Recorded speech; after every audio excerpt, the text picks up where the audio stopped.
Well, Shadur, which quarterbacks are you talking about? Because there's some bad quarterback play out there, but the dude who can't beat Dylan Gabriel out for a job and can't beat Joe Flacco out for a job certainly can't lay claim to being better than any other quarterback in the league. The Craig Carton Show, only on SportsGrid. That's a lot for a closer. 10. You're not a closer anymore if you blow 10 games. I mean, my goodness. That's he's mentally broken too. Like, it's to the point where, like, Dodger fans aren't even mad at him. They're more mad at the Dodgers for putting him out there. Putting him in. Right, it's more so. Right. Yeah, it's like, guys, like, he's done. In-game live, only on SportsGrid. Major League Baseball has decided it is time to put balls and strikes not just in the hands of the umpires, but also the robot umpires, as they say. The ABS system is now officially in place starting next season. Now, keep in mind, they're not just throwing this out there. They have used this at the Arizona Fall League, and they've also used it at different levels of the minor leagues as well. Newswire, only on SportsGrid. Everything changed at that point. They went and got Jonquil Jones, and they really had that triple threat monster team. That second year they lost in the WNBA Finals, 3-1 against the Las Vegas Aces. Year 3, they finally get over the top hump, and you can question whether they should have won the title with that foul call late in Game 5 that sent Breanna Stewart to the foul line. Betting above the rim, only on SportsGrid.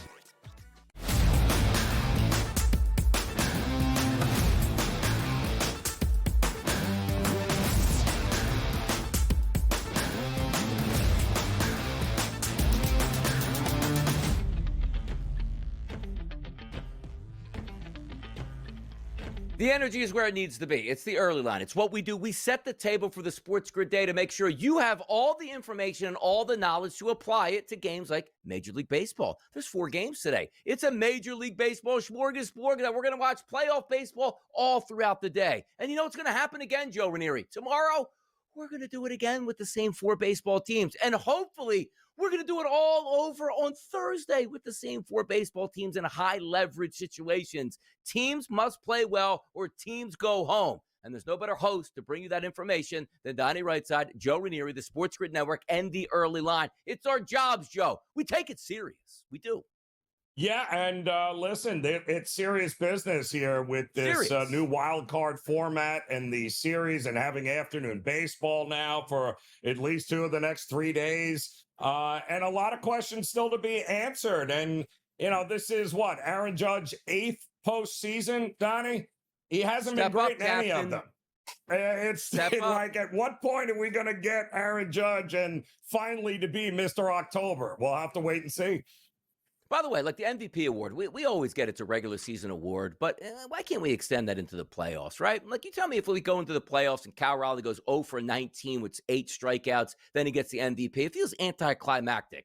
Or if Aaron Judge really struggles, but Cal Raleigh hits 6 home runs and a World Series championship for the Mariners, sometimes we need to extend it out just a little bit to show the true meaning of the MVP, performing in the biggest moments. That stage starts today with 4 games. But before we get there, the early lineup, Joe, and the hottest topics across the sports landscape. None hotter than Monday Night Football last night. The Dolphins, hey, congratulations. A 1-3 start, their first victory of the season over the New York Jets. Tua Tagovailoa, very efficient, $177, 2 touchdown passes, a passer rating of a 115. The ground game looked great. Devon Achane, 99 yards and a touchdown on the ground. Tyreek Hill, 6 for 67, and that's probably the 66 for 67 is going to be his best performance of the year, because why? He's not going to have any more performances this year. A devastating knee injury that looks like a dislocated knee along with multiple ligaments torn. Season over, maybe career over for Tyreek Hill.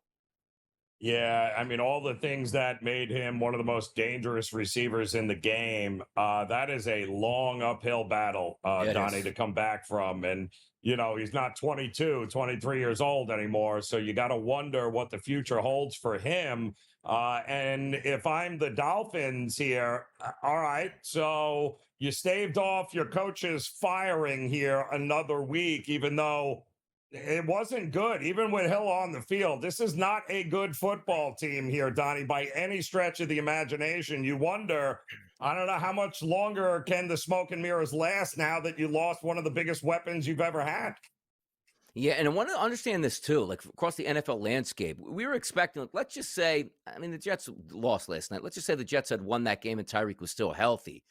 I don't know if Tyreek Hill would have finished the season on the Miami Dolphins because everybody across the league is trying to level up, particularly at the wide receiver position. He was probably a really good trade piece for a lot of teams, and maybe the Miami Dolphins figuring we're going to fire a head coach, we're going to have to start over. Let's move a big contract and get some compensation back. That's gone now. Like, that's the worst thing that could have happened to the Dolphins last night. If you're almost a true Dolphins fan, Joe, looking at the game last night, hey, I wish we lost 27-21 and everybody was healthy. We'd have fired our head coach and, again, probably started to open up the trades because somebody would have taken Tyreek Hill, but now that's not the case. Worst case scenario victory last night, if there ever was one here, for the Miami Dolphins. The Denver Broncos last night picked up a victory, and an easy one at that, hammering the Cincinnati Bengals 28-3. And if you go across social media last night, it really did appear like the Bengals seem like they're quitting on their head coach. It's back-to-back unbelievably bad performances in blowouts where I understand you're behind the eight ball without Joe Burrow, but at least you can show up, right?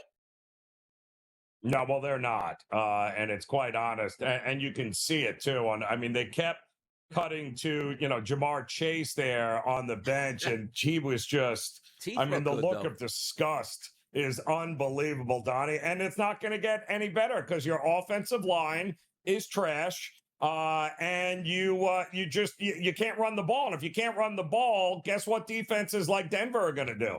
Well, they're going to make sure that guys like Jamar Chase and T. Higgins and company, they're going to be double teamed all day long. Going to be very difficult to get them the ball with a backup quarterback. And I don't see it getting any better anytime soon, by the way. By the way, all that money there for Jamar Chase. And by the way, he got a nice looking grill there with the diamonds. Like, I understand this, Joe. Like, I've never had a grill, but I assume they don't come out. Like, you just have to, like, eat and play football with all those diamonds in your mouth? Is that what happens? Because you don't just pop them out like they're dentures, right? I do not believe so, Donnie. I would what happened also when you had your grill? What did you do with your grill? Like, it was easy to get in and out? What happened? I got it stolen. Yes, I pretty much got it stolen. That was the end of that. Yeah, no more grill. That's good. I'm walking down the street. They took my grill from me at this point right now. They took my grill, Donnie. What do we estimate? At least a couple $100,000 for that grill? Like, he was sparkling last night. Man, he was lighting it up. Although you didn't get to see it very often in the as that game went on because they didn't have a whole lot to be. So a lot of 3 and outs, a lot of punts, a lot of 3 and outs, a lot of frustration here for Jamar Chase and company. Yeah, sounds like the Baltimore Ravens at this point right now in the same lap of luxury as the Bengals. And by the way, the Bengals got 2 wins. The Ravens only have 1 win on the season. They got hammered by the Chiefs on Sunday, but more importantly, did they lose their entire football team in the process? Lamar Jackson, hamstring injury? That doesn't sound good. None of it sounds good here, Donnie. That's the problem here is that, the defensive side of the ball also not good. Now they've got guys on the IL. They were hoping to get their outside linebacker, Kyle Van Noy. He's dealing with a hamstring. Travis Jones, the nose tackle. Patrick Ricard also wasn't available last week. Like, they got to get Ronnie Stanley. There was a lot of issues going on with Baltimore health-wise. And I think they can survive without Lamar here with Cooper Rush, but they need those guys back out on the field as soon as possible. And by the way, Malik Neighbors, like we're talking about knee injuries, devastating so much there, certainly for Tyreek Hill, but also equally as devastating, Malik Neighbors. You have a kid that's supposed to grow with his young quarterback in Jackson Dart. He's down for the season. And I've never had an ACL injury. It's probably got to be like, you're used to being like a bionic guy out there running faster, jumping higher than everybody else. And like starting from scratch and learning that all over again has to just be tough on the mental side as well, Joe.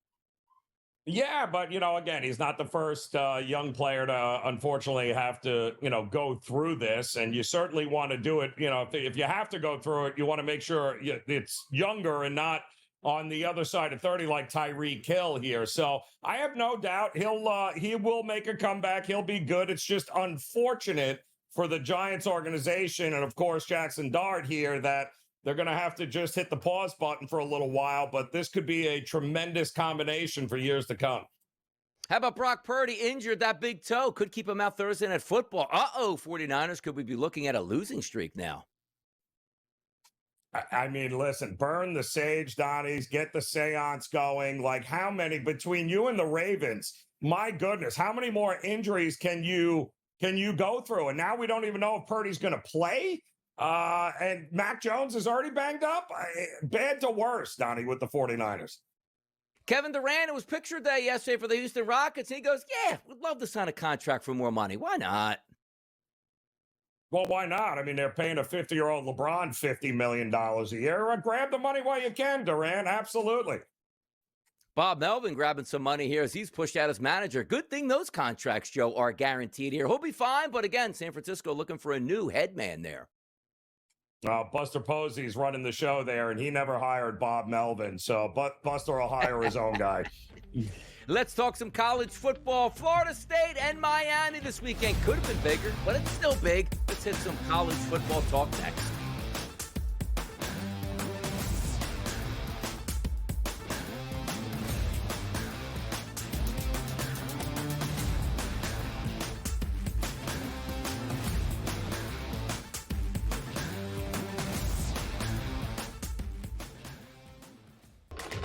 Enter into the magical world of McLuck.com, where even the smallest of spins can win real cash prizes.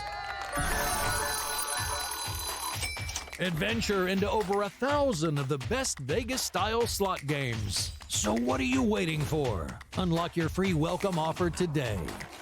Join the fun where winners play and players win. Well, Shadur, which quarterbacks are you talking about? Because there is some bad quarterback play out there, but the dude who can't beat Dylan Gabriel out for a job and can't beat Joe Flacco out for a job certainly can't lay claim to being better than any other quarterback in the league. The Craig Carton Show. Only on SportsGrid. Major League Baseball has decided it is time to put balls and strikes not just in the hands of the umpires, but also the robot umpires, as they say. The ABS system is now officially in place starting next season. Now, keep in mind, they're not just throwing this out there. They have used this at the Arizona Fall League, and they've also used it at different levels of the minor leagues as well. Newswire. Only on SportsGrid. That's a lot for a closer. 10. That's you're not a closer anymore if you blow 10 games. I mean, my goodness. That's he's mentally broken too. Like, it's to the point where, like, Dodger fans aren't even mad at him; they're more mad at the Dodgers for putting him out there. Putting him in, right? It's more so. Right. Yeah, it's like, guys, like, he's done. In-game live, only on SportsGrid. It's the most beautiful time of the year. No, not because of foliage or pumpkin spice lattes. It's because of football. SportsGrid has you covered all season long, covering every snap, every score, and every line move. Prepare, watch, win. Weekends are for winners. Only on SportsGrid.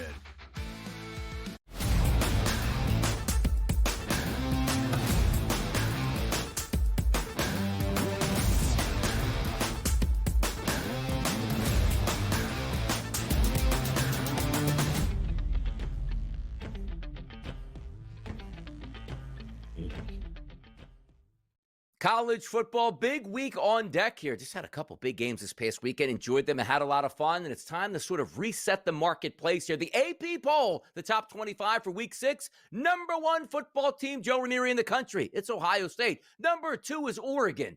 Number 3 is Miami, the Rodney Dangerfield right now. They get no respect for winning football games because Oregon beat a team that could never beat anybody who's any good in Penn State. They jump them. Ole Miss 5, OU 5th without their starting quarterback here. And there's Penn State sitting at 7th. I don't know how they have 1,000 lives here and just get credit for losing football games, but that's Penn State. But also we get down to that team in the 21st spot there, the Notre Dame Fighting Irish, making that steady move up the standings, Joe.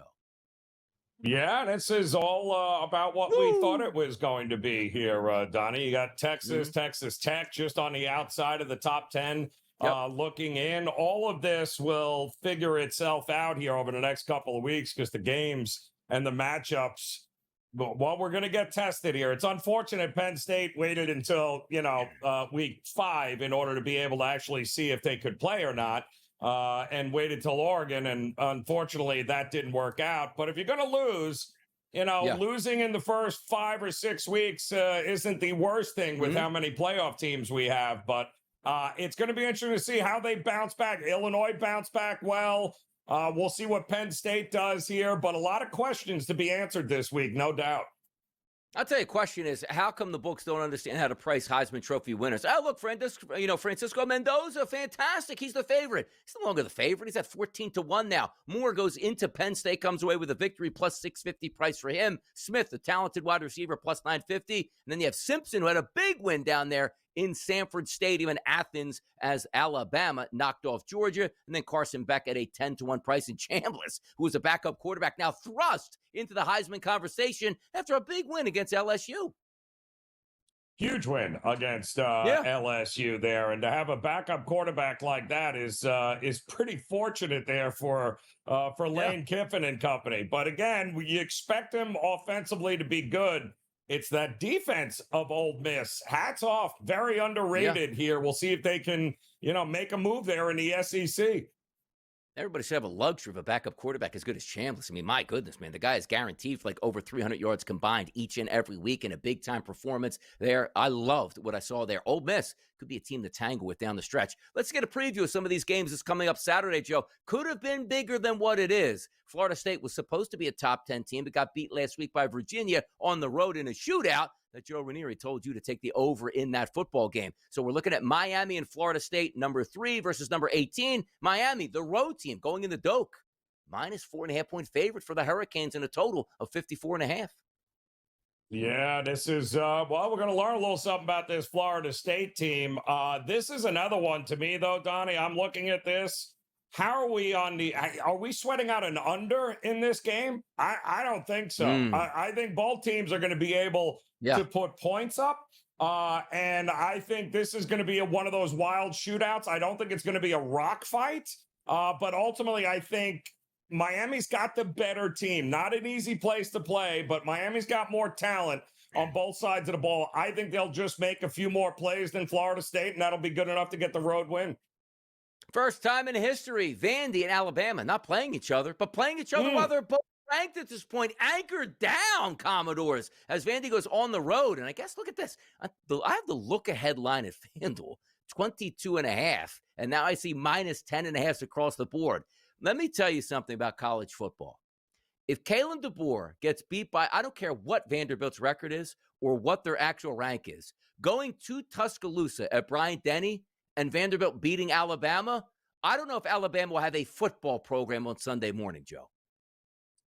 Yeah, well, it was bad enough, right? You can't lose to them a second straight season, right? If you're Alabama and Kalen DeBoer, you just cannot do it. But I'll tell you what, I still think Vandy, if they go toe-to-toe with Alabama and maybe fall just a little bit short, anything less than being absolutely blown out and manhandled, I think we're legit talking about a possibility of a playoff contender here in Vandy. They've got all the pieces, and nobody's talking about them here. Diego Pavia goes on the road. I mean, what is this going to be, Manziel Part 2, where Manziel basically won the Heisman for beating Alabama in Alabama, that rise to, whoa, this team is really good. Vandy ranked. Unbelievable stuff. I'll tell you who's not ranked. That's the Florida Gators. But I got to tell you, sneaky suspicion this weekend. Texas going on the road, warmer temperatures there, muggy weather in Florida, chance for rain on Saturday. Texas look-ahead line minus 7.5, now down to 6.5. Oh, look at this total, 42.5 to 41.5. Why do I feel like Florida will be in this game, Joe? And I want to take the Gators to cover against Arch Manning and the Longhorns? Yeah, Donnie, this game was circled before the season started, and we thought this was going to be what a battle this was going to be. You know, two quarterbacks, Lagway and Archman. This was going to be, no. Now you got the Gators of 1-3.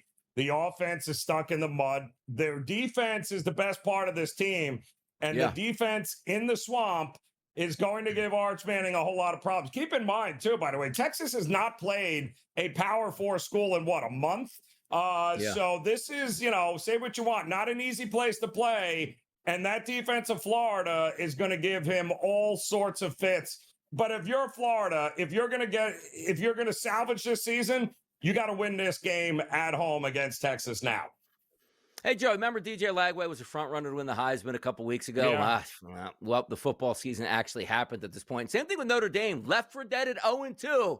But it feels like your boy Donnie Rightside sat on that side and he goes, don't give up yet, Notre Dame. Wake up the Echoes. 2 straight victories here. They're home against Boise, which is supposed to be a tougher opponent here. They're favored by 20.5 points, but a total of 63.5. The one thing we love, Joe, not Notre Dame's record, that offense can move it right now, huh?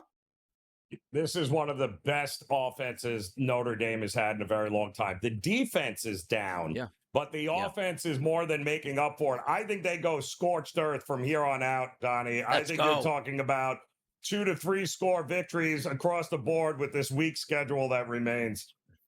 From a famous Notre Dame hater that your boy DRS is, I'm buying it on Notre Dame. The minute they lost to Texas A&M, I looked at that schedule and said, they are going to run the table. Is SC that good? No. Is Boise that good? No. Would you like them to be ranked a little bit higher to sort of pad that momentum? Yes. But at the end of the day, everybody understands the NCAA loves Notre Dame in the playoff. They will get in the college football playoff. Let's put Major League Baseball under a microscope next on the early line.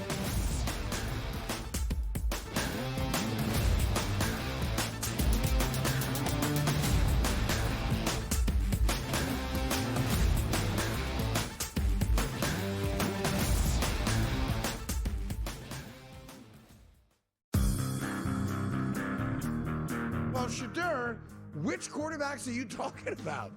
Because there is some bad quarterback play out there, but the dude who can't beat Dylan Gabriel out for a job and can't beat Joe Flacco out for a job certainly can't lay claim to being better than any other quarterback in the league.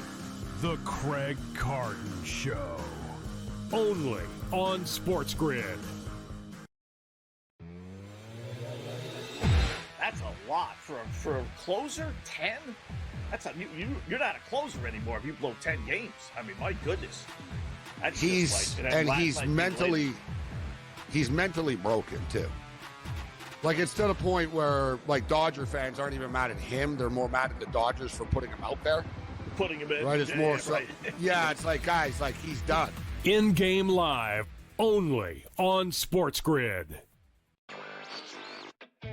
Major League Baseball has decided it is time to put balls and strikes not just in the hands of the umpires, but also the robot umpires, as they say. The ABS system is now officially in place starting next season. Now, keep in mind, they're not just throwing this out there. They have used this at the Arizona Fall League, and they've also used it at different levels of the minor leagues as well. Newswire, only on SportsGrid. Everything changed at that point. They went and got Jonquel Jones, and they really had that triple threat monster team. That second year they lost in the WNBA Finals, 3-1 against the Las Vegas Aces. Year 3, they finally get over the top hump. And you can question whether they should have won the title with that foul call late in Game 5 that sent Breanna Stewart to the foul line. Betting above the rim, only on SportsGrid.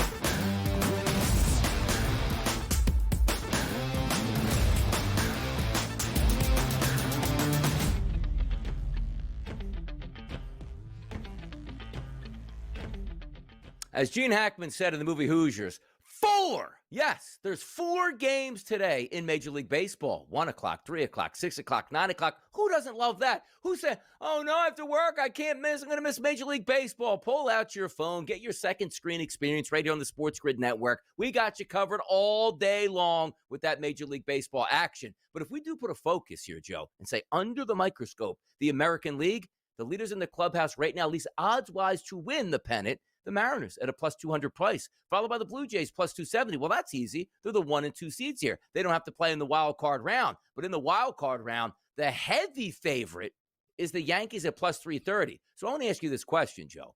Yankees beat the Red Sox. Let's play it out. Next series starts up. Are the Yankees now, even though they're not going to have home field advantage, the favorites here in the odds market to win the pennant? It looks like that's what they're setting up. As long as the Yankees are there, they're going to be the favorite, Donnie, as far as I'm concerned here. So, yes, I don't think there's any which way around it. And listen, I mean, deservedly so. I mean, they did have the best record along with Toronto in the American League. How they ended up at a 4 seed is hilarious with that, but it is what it is. And they are the defending pennant champions. So, you know, a lot of things here that point to the Yankees, certainly from the public betting. You know, the books know the money's going to come in on the Yankees here, Donnie. You'd be hard-pressed for them to put up a big plus number next to their name. Let's take a look at that game number 1 today. 1:08 start. Love to see it. Most people having lunch there. You got playoff baseball on your television. Detroit and Cleveland. Skubal versus Williams. A 6 across the board, which is wild that it's that low. But when you have a pitcher like Skubal going up against a lineup like the Cleveland Guardians, you figure you're going to have some dominance. Also, Joe, double-digit winds blowing in at Cleveland, which is a pitcher's ballpark. 76 degrees. You love to see that. No precipitation. So a beautiful day. But the question is that ball going to travel here? And also, Joe, conspiracy theorists unite. The dead Major League Baseballs get put back into the postseason. Is that why we're getting such low numbers here? Or is it just these pitchers are that good? Well, it's a totally different atmosphere, right? We know this. Everything is at stake here. And this is such a weird, the way it worked out with the baseball gods in this series. I mean, to have the Tigers have one of the most epic collapses in all of Major League Baseball history, and then to have to face the team that just helped them get there is kind of crazy. But the early start, I think, is fascinating in this one, right, Donnie? Because let's face it here, both these pitchers certainly can strike guys out, and both offenses have been absolutely horrific. I don't know who we're kidding here. Detroit's been better against lefties, but against righties, I mean, you got to be kidding me. I mean, these two teams during the final week of the regular season, Donnie, when they played one another, 2 series, 19 runs, 39 hits, 65 combined strikeouts among these teams. These are not power hitting teams. These are not teams that are going to score a lot of runs. Who's going to play defense? Who's going to bunt guys over and play small ball? That's why it wouldn't shock me if this gets to 5.5, which is what I'm hoping for, Donnie, because if it does, I am going to go over. 5-2 would not shock me. 4-2 would not shock me as a final score. We always get surprised in the playoffs. Remember, for years, it felt like Clayton Kershaw will be the Cy Young Award winner, get to the playoffs and get detonated like a 15 ERA. Maybe Skubal has so much pressure on himself today on the road, knowing it's a must win where he's the ace and they lose. They know they're probably going home at this point. And also, you're looking around your Detroit lineup like this, going like, hey, somebody actually come up with some big at-bats here. We'll see. Certainly the better pitcher on the mound for Detroit. That doesn't always work out in your favor. Boston and New York, Crochet versus Fried. 2 lefties on the mound. A 7 as a total. This game's going to be played in the Bronx today. Right around a minus 135 price point for the favorite. If we get the weather check in this game, Joe, 76 degrees in the Bronx, no rain in the forecast, light winds blowing in from left field. It should be a pretty clean game, but it is playoff baseball. All hands on deck in a 3-game series. That total is set at a 7. That's a rarity to find in a Yankees game in the Bronx.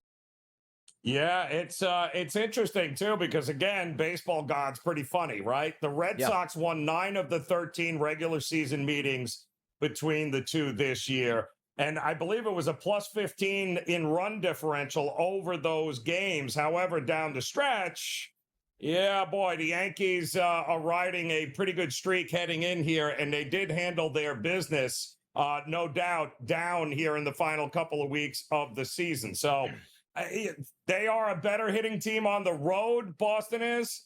Feels like if they can't get the crochet early, Donnie, they're not getting to him late here. I think they got to play from in front here as their best chance.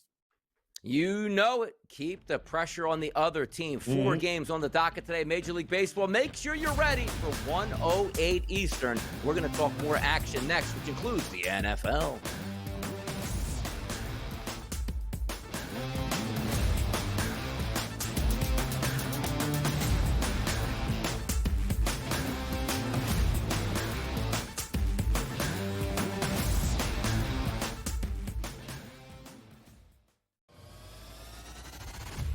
Genti between yards and yards before contact and yards after contact, all these sorts of, they're giving him nothing. He is getting hit constantly behind the line of scrimmage, multiple yards behind the line of scrimmage, and frankly, at this point, I think he's essentially out of the race, and this is partly due to Emeka Buka having a great year, Tyler Warren putting up big numbers, Ted McMillan, I think, is maybe the most talented player overall in the rookie class. Pro Football Today, only on SportsGrid.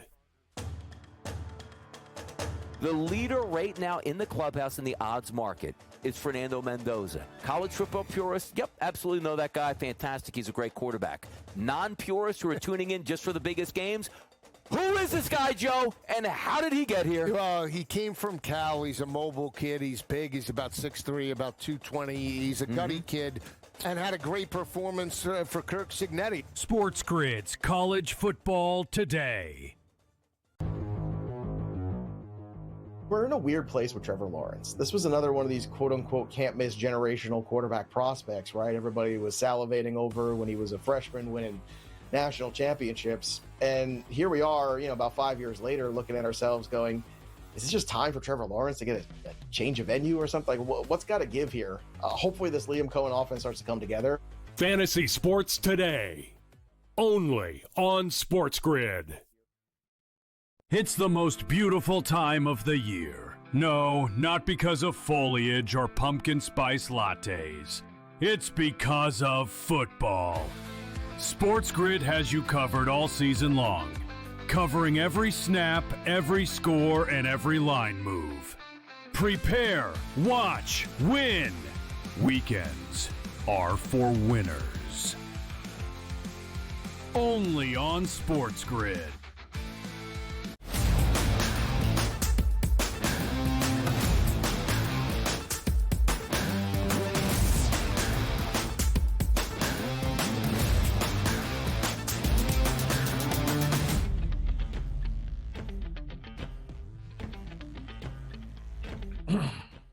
You fold the week last week and say, okay, the NFL is done, right? We had a Thursday night game. We had the Sunday slate. We had a doubleheader on Monday night. Oh, we got a long way to take a look at. Not so fast. In the NFL, the time moves quickly. Before you know, it'll be Thursday and another week begins. And we have to look at some of these early lines to get the people ready for what the anticipation is for the markets that are going to take place on Sunday. And they're going to move a lot during the week. They already have been doing that. But there are some hot topics out here. Ben Johnson is an interesting character, Joe Ranieri. We've seen him in Detroit. You know what? Maybe he's not a guy that's going to lead a football team. Just happy to be the offensive coordinator. Steps out in the limelight there for the Chicago Bears. He's an offensive guru.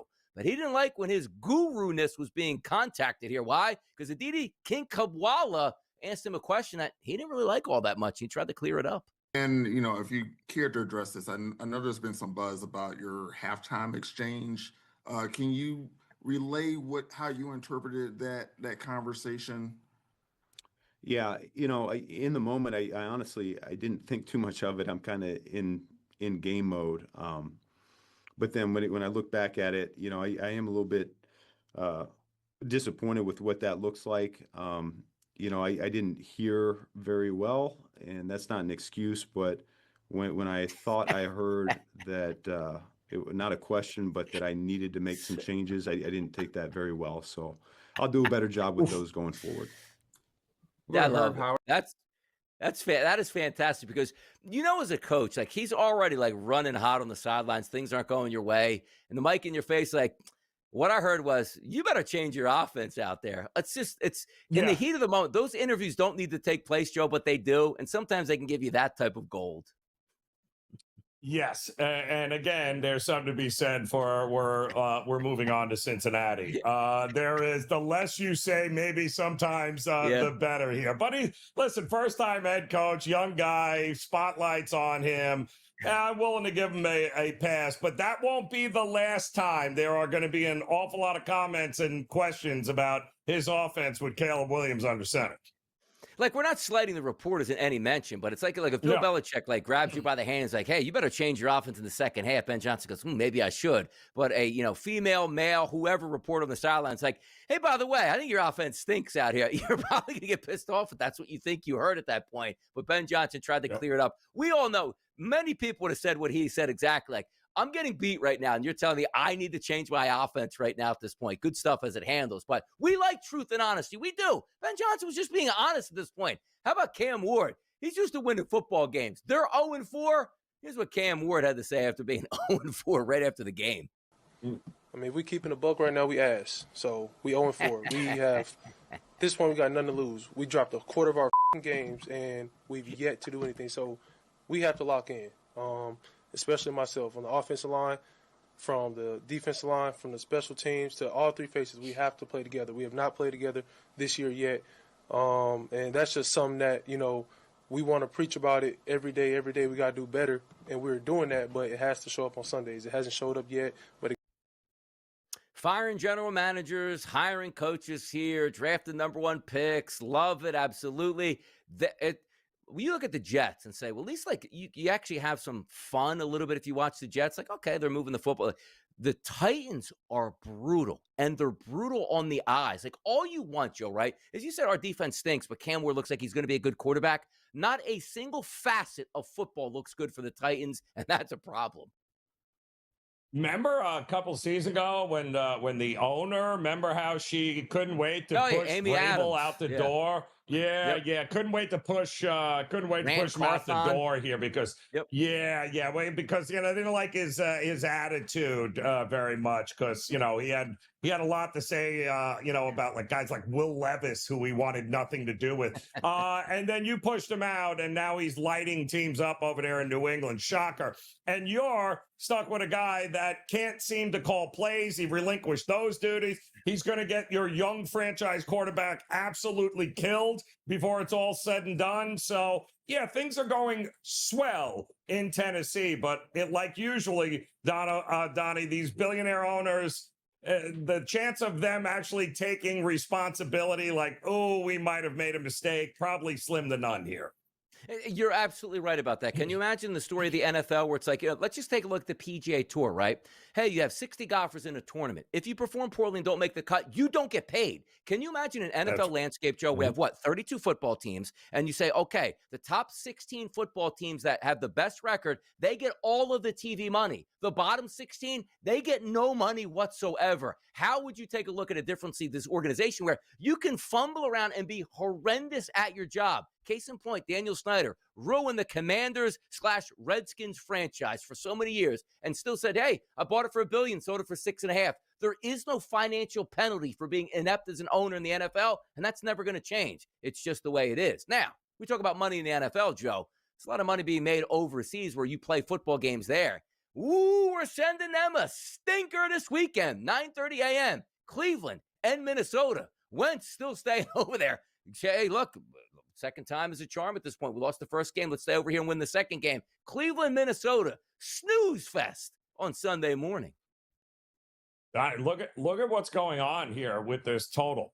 What do you think they're telling you here at 36.5? By the way, this opened up 37.5, and now we are all the way down to 36.5. Why? Because both of these two offenses are, oh boy, not good to say the least. And a lot of that has to do with the injuries on the Minnesota side, though. Who are we kidding? You lost a couple of more starting offensive linemen in Minnesota. They have no running game. They lost Aaron Jones to the IL. Carson Wentz is the backup. He's running for his life the entire time. But both defenses are top 5, top 7 defenses. So my question is, Donnie, are you going to continue to roll out, weekend at Bernie's there and Joe Flacco, or are you actually going to play for the future? Like, I don't know what the Browns are doing. but I want to know who that quarterback is going to be for the Browns before I would bet this game. That was the question I was going to ask, is the follow-up, because like Joe Flacco's listed as the starter. You're already hearing the mumbles behind the scenes that we're going to go to Dylan Gabriel. Why not now? Like, it's Minnesota. It's Carson Wentz. Like, you have a great defense on Cleveland that could probably hold Minnesota down. Let the young kids spin it here in a neutral site environment. You're not going to have a heavy crowd presence. Like, oh, we don't want to start him in Philadelphia. That could be damaging for the kid. Just start him this weekend. Put it this way, Joe. It can't be any worse. And that's all I'm saying at this point here. Other games across the landscape, Joe, we'll get to the Thursday night game, San Francisco and Los Angeles. Look-ahead lines, -3. Current day lines, -5.5. Why? We don't know who San Francisco's even have a quarterback, let alone wide receiver, tight end, offensive line, defense at this point. The Rams, after an impressive comeback victory over the Colts, they're home again on a Thursday night. What gives in that one for you, Joe? Well, injuries, like anything else with the 49ers. I mean, listen, short week, we're always going to side towards the home team anyway here, but I can make the argument, Donnie, Rams should have lost that game last on Sunday there. They were very much, that game was up for grabs, and Indy could have won it. We'd be having a different conversation about them right now. But there's just far too many unknowns, and the book is telling it at, Donnie, pricing it at 5.5. The books are like, don't know where they're going to wait too, because if Purdy's going, this will probably drop back down. If he's not, I still don't think this gets to a touchdown, but it's probably going to be 5.5, 6 all week long. How about this one? Denver and Philadelphia, Joe. Get a quick preview on this one. Open up at 4.5, still sitting at 4.5 across the board. Low total there. 42.5. It actually bet up now to 44.5 at some outlets here. Denver and Philadelphia in a big tussle at 1 o'clock this week in Philly. Well, like we said, it's one thing to look really efficient and really good offensively against Cincinnati, Denver. But let's see, your former head coach is the DC now in Philadelphia. Let's see what this offense looks like here this week against this defense. I think we'll learn a little bit about how good this Broncos team can be. I'll tell you, excited for the New York Giants and the New Orleans Saints. Dart versus Rattler. You got some games this weekend, and I'm just being kind at that point. Adam Kaufman joins us next. Major League Baseball. Let's talk about it, people.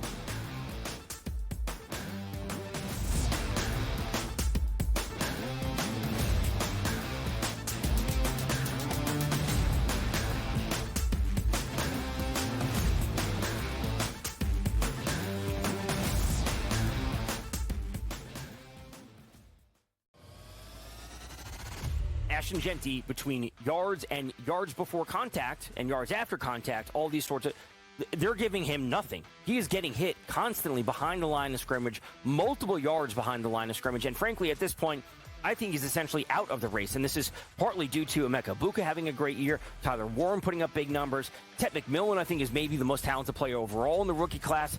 Pro Football Today, only on SportsGrid. The leader right now in the clubhouse in the odds market is Fernando Mendoza. College football purists, yep, absolutely know that guy. Fantastic. He's a great quarterback. Non-purists who are tuning in just for the biggest games, who is this guy, Joe, and how did he get here? He came from Cal. He's a mobile kid. He's big. He's about 6'3", about 220. He's a gutty kid and had a great performance for Kirk Cignetti. SportsGrid's College Football Today. We're in a weird place with Trevor Lawrence. This was another one of these quote-unquote can't-miss generational quarterback prospects, right? Everybody was salivating over when he was a freshman winning national championships. And here we are, about 5 years later, looking at ourselves going, is it just time for Trevor Lawrence to get a change of venue or something? Like, what's got to give here? Hopefully this Liam Cohen offense starts to come together. Fantasy Sports Today, only on SportsGrid. It's the most beautiful time of the year. No, not because of foliage or pumpkin spice lattes. It's because of football. SportsGrid has you covered all season long, covering every snap, every score, and every line move. Prepare, watch, win. Weekends are for winners. Only on SportsGrid.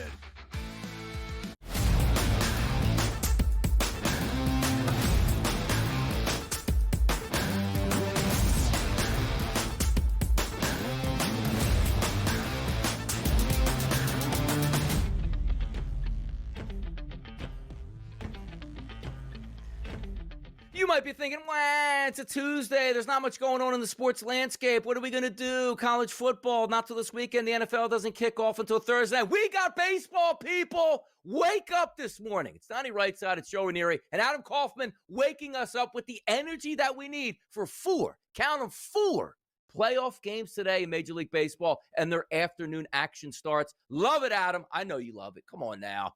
Yeah, what were we going to do without football today? Something tells me we'll find something. Wild card round, baby, best of 3. Now, I kind of hate the best of 3 format and teams not getting an opportunity, the visiting teams, to take a series back to their city. It's a broken system with a 162-game regular season. That doesn't matter right now. What matters, like you said, we got 4 games in front of us and some pretty good pitching matchups, too. Absolutely. And by the way, you're correct. Every year, it seems like now, Adam, I have to remind myself that, like, hey, wait a second. You're telling me that New York's going to get 2 games at home? If Boston splits one of those games, it's home at Fenway for game number 3. What type of home field advantage? That is monstrous. It's a series in your own building, which I guess to the winner goes the fruits of those spoils there, and we'll see what happens. But today, Boston and New York, Crochet and Fried, 7 is the total. Favorite for the Yanks. The hatred continues, but how about this? Boston owns the New York Yankees in the playoffs. How about that? Well, Boston has certainly had a good run against New York in recent years, and including this regular season. You know, you can nitpick these 2 teams any number of different ways, but Boston 9-4 against New York, including a 5-2 record in the Bronx. And we have Garrett Crochet on the mound opposite Max Fried. Now, these are 2 aces, obviously. One in Fried, who has been exceptional this year against Boston, largely very, very, very good, and an all-star and living up to all the hype coming over from Atlanta, all of that. Crochet, though, has been a borderline Cy Young winner. I mean, I think you could certainly make a case for him, even though it probably goes to Tarek Skubal of the Tigers for a 2nd straight year. The Red Sox have won the last 7 of Crochet's starts. On the road this year, he has a 2.25 ERA. He is limiting batters to a batting average this is barely above the Mendoza line at 200. He has been exceptional lately, and for me, and I realize this game is in the Bronx, Crochet's had a little bit of an issue his last couple of starts, last few starts, not so much the most recent one, but the 2 before that with the home run ball, and Aaron Judge, a prolific hitter on the other side, and just a Yankees lineup in general that can mash. Like, I understand all of these things, guys, but I also understand that there are very few, if any, opportunities that you can invest in Garrett Crochet at plus money. I mean, seriously, plus 115 ballpark for Garrett Crochet and the Red Sox on the money line, to me, and maybe, I mean, you can see this beautiful Boston skyline behind me. There's an element of bias on my part, but I just don't see how you turn down the value in that price to invest in Boston in game 1. Doesn't mean the offense is going to stay consistent. Doesn't mean all the pitching issues won't rear their ugly heads, especially with this elbow injury now that Lucas Giolito is dealing with, and he's not going to be available for a game 3 if it gets there. But you're just talking about winning game 1 here for this bet, and at plus money and the, again, borderline Cy Young winner on the mound, I think it's a smart play. Well, Cy Young winner on the mound in Tarek Skubal here is the 3rd time a charm, Adam, because he's already faced this Guardians team twice over the last month, and he didn't win a game yet. Does he win this game here today? So I don't know if he wins this game today, because I don't know how anybody could watch the Tigers and their 290 win percentage in the month of September and say, yeah, I mean, of course we trust this team. But what I do trust is Tarek Skubal, as you talked about. I know he's had his issues, whether lately or against this Guardians team, but you know, I still think that ultimately your best pitcher is going to be your best pitcher when he has to. And so for me, I don't know if the bullpen gives it away. I don't know if the Tigers do ultimately lose this game. I'm going to invest in Skubal in the first 5. Now, there's no value on the money line. You're pushing minus 190 if you just take that for the first 5 because you're allowing for a push. So I'm going to go with the Tigers result, meaning after 5, they're up by at least 1 run, and trusting in a Tigers team that Skubal against the Guardians in 28 innings has a .62 ERA and 40 strikeouts. The guy has locked this team down. I just need him to do that for 5 innings and keep the offense at bay there for Cleveland. Meanwhile, the Tigers, I think we do still need to kind of remember this it's an explosive offense that Detroit has had throughout this year, just not against, Cleveland. Cleveland, for whatever reason, is a team that the Tigers have had their troubles hitting against. Everyone else, it's like 5 runs per game. Tigers, not so much against the Guardians. So I think that figures itself out at least well enough today. Maybe after 5, it's 2-1 Detroit. Doesn't matter. That wins the bet. From the confines of Wrigley Field today, the lowest line of the day, roughly a pick 'em, minus 115, minus 105 split here. That's San Diego and Chicago. It's going to be Pivetta taking on Boyd here. Good weather. Wind is blowing slightly in. Mid-70s. No rain in the forecast. We're at Wrigley today, Adam. What are we thinking? Yeah, as a former Red Sox pitcher, I do enjoy myself some Nick Pivetta, but you cannot ignore the underlying metrics of really terrible advanced stats that would indicate a whole lot of luck for Pivetta and some of those, mainstream statistic like win-loss record or ERA and some of those that he has boasted throughout this year. Whereas if you dig in on the other side to Matthew Boyd, who has been really, really good for Chicago, it's kind of a contrast, bottom half of the majors, Pivetta, in terms of, you want to look at expected batting average, average exit velocity, and hard hit rate, and xERA, and all of these things. Whereas on the other side, Boyd ranks in the top half of the majors in many of those. So, I think at a game that is essentially a pick 'em, as you noted, you look at a Boyd team who has been very good, or a Boyd who has been very good for the Cubs against this Padres team on the other side. He's got a 1.6 ERA, 1.2 whip in a couple of meetings this season, a solid rested bullpen. I like Chicago here at home. How about the final game of the night, Cincinnati and L.A.? Minus 200 price point here. The Dodgers look prime. Their pitching staff is healthy going up against Hunter Green. We thought it might have been the Mets, but it's not. It's the Reds. How about it? Yeah, just for the sake of getting a better number, I'll, much like with the Tigers and Scooble, go with the result line for the first 5 for LA. You're not getting any value in the money line for the Dodgers first 5 or full game, but you can get right around minus 125, minus 130 for the first 5 result. Snell is better. We expect him to be on the mound opposite Green. This Dodgers lineup is exponentially better than Cincinnati's. And so I think we're looking at the home team here.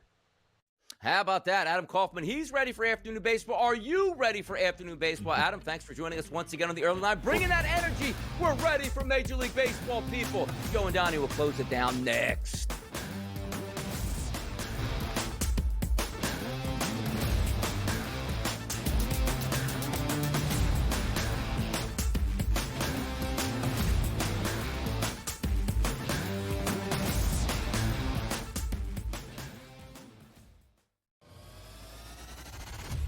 Genti between yards and yards before contact and yards after contact, all these sorts of, they're giving him nothing. He is getting hit constantly behind the line of scrimmage, multiple yards behind the line of scrimmage, and frankly, at this point, I think he's essentially out of the race, and this is partly due to Emeka Buka having a great year, Tyler Warren putting up big numbers, Tet McMillan, I think, is maybe the most talented player overall in the rookie class. Pro Football Today, only on SportsGrid. The leader right now in the clubhouse in the odds market is Fernando Mendoza. College football purists, yep, absolutely know that guy. Fantastic. He's a great quarterback. Non-purists who are tuning in just for the biggest games, who is this guy, Joe, and how did he get here? He came from Cal. He's a mobile kid. He's big. He's about 6'3", about 220. He's a gutty kid and had a great performance for Kirk Cignetti. SportsGrid's College Football Today. We're in a weird place with Trevor Lawrence. This was another one of these quote-unquote can't-miss generational quarterback prospects, right? Everybody was salivating over when he was a freshman winning national championships. And here we are, about 5 years later, looking at ourselves going, is this just time for Trevor Lawrence to get a change of venue or something? Like, what's got to give here? Hopefully this Liam Cohen offense starts to come together. Fantasy Sports Today, only on SportsGrid. It's the most beautiful time of the year. No, not because of foliage or pumpkin spice lattes. It's because of football. SportsGrid has you covered all season long, covering every snap, every score, and every line move. Prepare, watch, win. Weekends are for winners. Only on SportsGrid.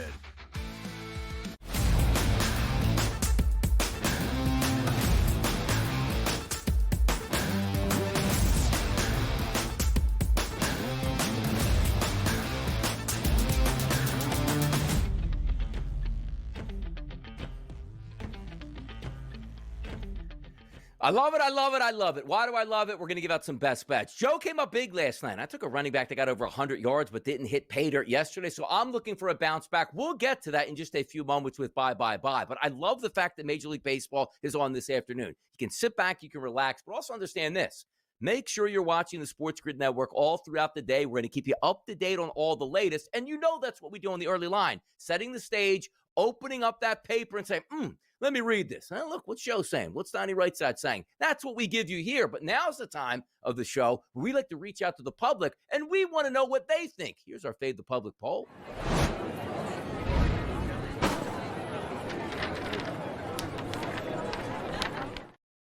At SportsGrid on X. If you're not following, what are you doing? Hit the follow button. Get involved here. Answer the questions that we need to know so we can see if we're fading the public or not. The question was simple today. Who do you think will win the World Series this year? 4 opportunities. 1 was the Phillies. 2 were the Mariners. 3 were the Dodgers. 4 was other. An overwhelming, Joe. Other coming in at close to 53% live. Team number 2, it's my Philadelphia Phillies, which you know I voted for at a plus 450 price. What do you think about the public today, Joe? And are you fading them?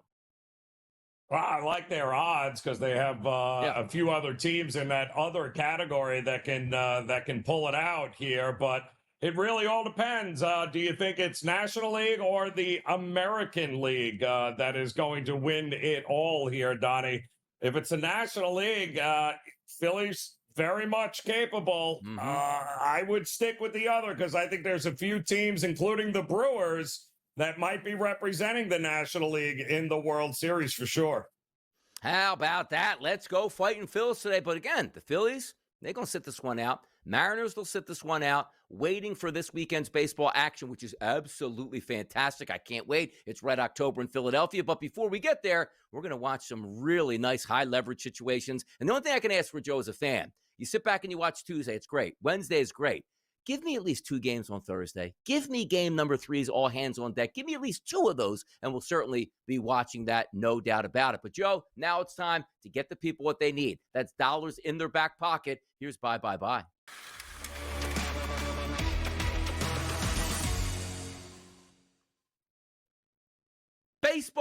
Baseball. Joe Ranieri, where are you going today in baseball? Well, we wonged our way in the NFL last night to a win there, Donnie, with a 6-point teaser there, both for Denver and the Jets. But today, to me, it's all about the numbers. And right now, with the Guardians and the Tigers, Donnie, I am looking at likely a 5.5 at close in some spots. A total for this game at 5.5. I don't need to tell you that it was quite a stretch in the month of September for both these teams. Certainly emotionally, too. We saw the Tigers cave in. We've seen the Guardians have to exert a lot of energy to get it done to be here. And I'm looking at a 5.5, but I'm also looking at the spread for the Guardians at home with Williams that has been, lights out for them down the stretch against the Tigers team that can't hit quality righties. And you want to start me off with a 1.5 lead? I'll take that, Donnie. I will take the Guardians plus a 1.5. And ultimately, I think is a team that can not only win this game outright against Scooble, I think it's just going to come down to a 1-run game one way or the other. Too much value to pass up with the home team getting a 1.5 for a total, Donnie. That's 5.5. I'm going to fade a home team today, Joe. How about that? I'm going to go to the friendly confines of Wrigley Field and say, Matthew Boyd, you were sensational for a good part of the season. Matthew Boyd, right now, you are not sensational. If we date this back 2 months, August the 1st, dog days of summer, and start from there. There's 8 pitchers on the card today, Joe. You take a look at Matthew Boyd, he's number 8 on my card. ERA minus a 117. Keep in mind, 100 is the average there. Anything above that is not good for a pitcher. A 106 FIP minus, a 112 xFIP minus, which is the worst on the card. An ERA of 4.82, which is the worst on the card. An xFIP of 4.65, which is the worst on the card. The worst pitcher on the card. Nick Pivetta, a 74 ERA minus, a FIP minus of 99, an xFIP of 101, and an ERA of 3 since the start of August. I think I have overall the better bullpen. I think I have a coin flip there, but the better pitcher on the mound. I'm taking minus 102. San Diego Padres to get that victory in the friendly confines of Wrigley Field, Joe. I love it. We got baseball, and we're betting it this afternoon.